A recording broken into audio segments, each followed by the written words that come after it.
Hi friends, welcome back to our channel. ఈరోజు కథ రెండు కప్పలు. ఈరోజు మనం ఒక కథ చెప్పుకుందాం. ఈ కథ పేరేంటి అంటే రెండు కప్పలు. ఆ రెండు కప్పలు ఏ కలర్లో ఉన్నాయంటే గ్రీన్ కలర్లో ఉన్నాయన్నమాట. ఆ రెండు ఎక్కడుంటాయి అంటే యూజువల్లీ ఆ గ్రామానికి ఊరి చివర ఉన్నటువంటి చెరువులో ఉంటాయి. అది వర్షాకాలం కావడం వల్ల వానలు బాగా పండాయి, చెరువు బాగా నిండిపోయిన తర్వాత కప్పలకి ఈత కొట్టుకుంటూ ఏం చేయాలో తెలియక రోడ్డు మీద కూడా అక్కడక్కడ చిన్న చిన్న గుంటలు ఉంటాయి కదా, అట్లా వాటర్ ఉంటాయి కదా రోడ్డు మీద వెళ్ళేటప్పుడు గతుకుల్లో, ఆ వాటర్లో ఈదుకుంటూ గెంతుకుంటూ back back back back back back back back back back back అని సౌండ్ చేసుకుంటూ ఏం చేశాయి అంటే మనము ఊరంతా తిరిగి చూద్దాము అని చెప్పి బయలుదేరి ఆ రెండు మంచి ఫ్రెండ్స్ నడుచుకుంటూ గెంతుకుంటూ పాడుకుంటూ చక్కగా ఒక ఇంటికి వెళ్ళాయంట. ఆ ఇల్లు చాలా నచ్చిందంట వాళ్ళకి. ఎందుకు ఆ ఇంట్లోకే వెళ్ళాలి అనుకున్నాయి అంటే ఆ ఇంట్లోనంట ఆవు ఉందంట. ఆవు దగ్గర చిన్న దూడ ఉందంట. ఆ దూడ పాలు తాగుతూ ఉంటే ఇవి చూసి మురిసిపోతున్నాయంట. ఆ ఇంట్లో పెద్ద పెద్ద చెట్లు ఉన్నాయంట. మామిడి చెట్లు, పనస చెట్లు, గార్డెన్ అనమాట. ఇంటి ముందు రకరకాల పూల మొక్కలు ఉన్నాయంట. ఆ కప్పలకి చాలా సంతోషం వేసిందంట.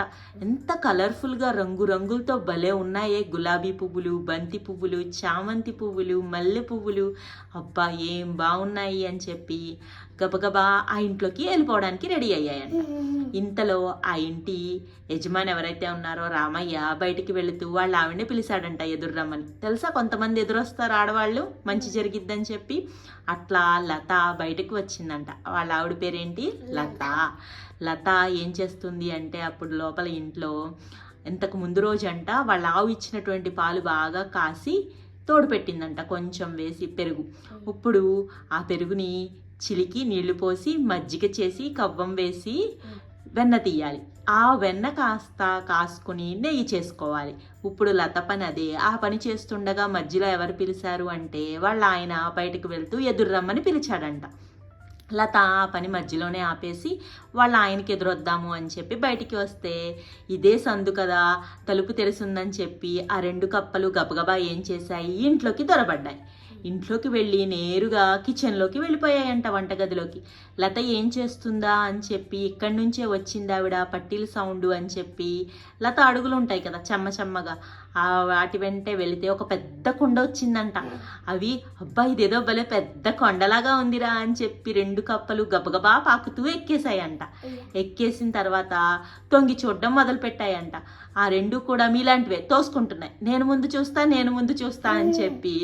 ఇంతలో ఒకటి ఏం చేసిందంటే నేను పెద్దదాన్ని నీకన్నా, నేనే ముందు చూస్తానని చెప్పి తల ముందుకు పెట్టి చూస్తుంటే ఈ రెండోది కొంచెం కొంటది, బాగా అల్లరిదన్నమాట. ఏం చేసిందంటే దాన్ని అందులోకి తోసేస్తుంటే ఆ పడిపోకుండా ఏం చేసిందంటే ఈ గట్టు మీద ఉన్నది కుండ పైన అంచు మీద ఉంది కదా, ఈ చిన్న దాని కాలు పట్టుకుని లాగేసిందంట.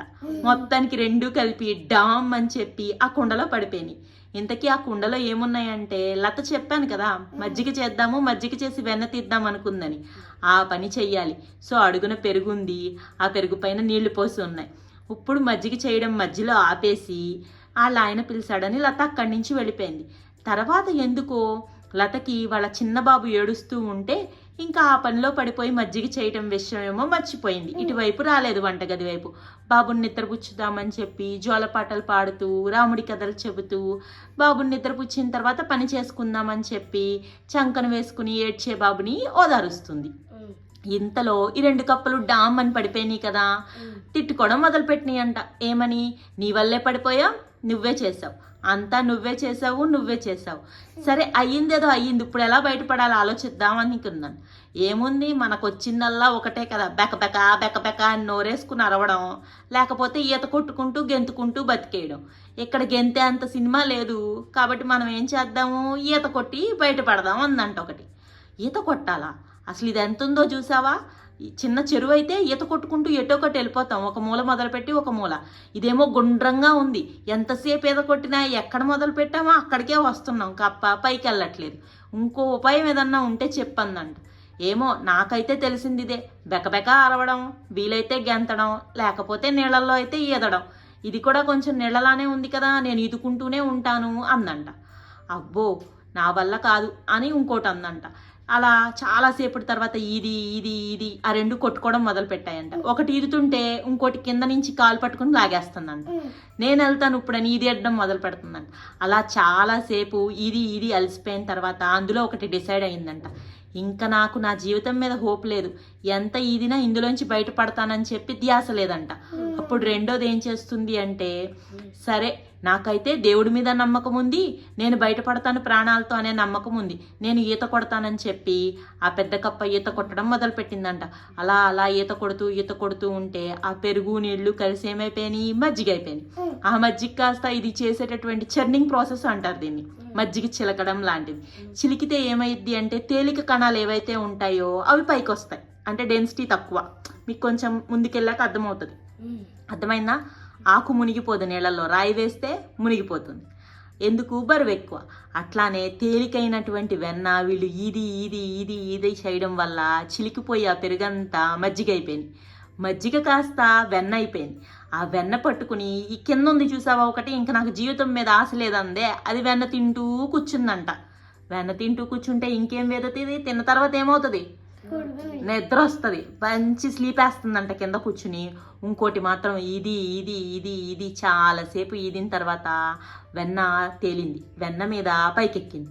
ఆ పైకి ఎక్కిన తర్వాత కుండ యొక్క చివరి అంచు తగిలిందంట. అలా చేయి పట్టుకుని పైకి వెళ్ళిపోయి, బాయ్ మిత్రమా ఇక నేను వెళ్తున్నాను, సెలవు, నీ దారి నీది నా దారి నాది అని చెప్పి అక్కడి నుంచి వెళ్ళిపోయిందంట. ఇప్పటికైనా మీకు అర్థమైందా? ఎప్పుడైతే నువ్వు కష్టాల్లో ఉంటావో నువ్వు చేసేటటువంటి పనిని ప్రయత్నాన్ని మధ్యలో వదిలేయకూడదు, నమ్మకం పెట్టుకోవాలి, చివరి వరకు కూడా పోరాడాలి. ఒక సమ్ము మొదలు పెట్టావు, నువ్వు చేయడం మొదలు పెట్టావు, రావట్లా, నాకు ఇంకా లెక్కలు రావు అనుకోకూడదు. ఇది ఎందుకు రాలేదు, పోనీ నెక్స్ట్ ట్రై చేద్దాం, నెక్స్ట్ ట్రై చేద్దాం. ఏదైతే రాలేదో ఎవరినైనా అడిగి తెలుసుకోవాలి. అంతసేపు ఇదింది కదా, అంతసేపు దాంతో గొడవ పడింది కదా, వెన్న తిని కూర్చోయి బరువు పెంచుకుని నిద్ర తెచ్చుకోపోతే ఇంకొంచెం కష్టపడి ఇది కూడా వెన్న మీద తేలుతూ పైకి వచ్చేసేదా? అవునా కాదా? పిచ్చి కప్ప. అలా చాలాసేపటికి ఉన్న తర్వాత ఏం చేయాలో అర్థం కాలేదు. ఆ కప్ప ఊపిరాడక చచ్చిపోయింది. ఇంకో కప్ప ఏమో చక్కగా చెరువులోకి మళ్ళీ గెంతుకుంటూ వెళ్ళిపోయింది. ఈ కథలో నీతి మీకు అర్థమైందా? కష్ట సమయంలో నువ్వు ఉన్నప్పుడు దేవుడు నీకు ఖచ్చితంగా సహాయం చేస్తాడు. కాకపోతే నువ్వు చేయవలసిందల్లా ఏంటి, నీ మీద నీ ప్రయత్నం నువ్వు చేయాలి. Very good. మన ప్రయత్నం మనం చేయాలి, నమ్మకం కోల్పోకూడదు, అలాగే కంటిన్యూ చేస్తూ ఉండాలి, దేవుడి మీద భారం వేయాలి. ఓకేనా? పని చెయ్యాలి, ఫలితం ఆశించకు అంటాడు శ్రీకృష్ణుడు. అర్థమైందా? నీ వర్క్ ఏంటో నువ్వు ఫస్ట్ కంప్లీట్ చేసే, రిజల్ట్ ఏదైనా కానీ తర్వాత చూసుకుందాం. సరేనా? అర్థమైందా? రేపు ఇంకో కథ చెప్పుకుందామా? ఈ కథ మీకు నచ్చింది కదా?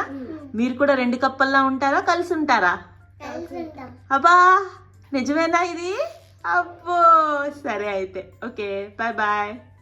Thank you for watching. Please subscribe.